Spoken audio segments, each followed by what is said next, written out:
Бұл бейнежазбада сіздің мекемеңізге қосылған қызметкерлердің жеке деректерін жаңарту жолын қарастырамыз. Алдымен жеке кабинетіңізге кіріп, менің ұйымым қызметкерлер бөліміне өту қажет. Ашылған бетте түзету батырмасын басасыз. Содан кейін әрі қарай батырмасын басасыз.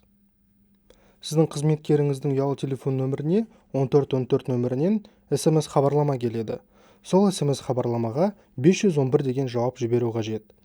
Жауап жіберілгеннен кейін жеке деректерге қол жеткізу сұрату расталады. Содан кейін әрі қарай батырмасы қолжетімді болғанда сол батырманы басу қажет. Келесі бетте қызметкердің деректері сіз алдында қосқандай болып көрсетіледі.